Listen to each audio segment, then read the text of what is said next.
သမီးတွေအပြန်လန်းမြစ်ကမ်းငါဆောင်ကြိုရှာတနေ့တော့လေလေမုန်တိုင်းကြီးကြလို့လား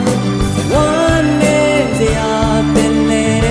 ငါဖန်တော်တဲ့တို့ရဲ့အဖေပြန်လာချိန်ဟာနောက်ကျခဲ့ပြီလေဝင်တဲ့အခါအမေဟာငိုပြီးပဲခေါ်ကတွဲလို့ကြောင်မြေကညမကိုသာတွေ့ရင်ဆောက်လို့ပါချိန်ဟာတစ်ခါပြန်လို့မနဲ့မိုးလေးရောက်ခဲ့ပြီစီက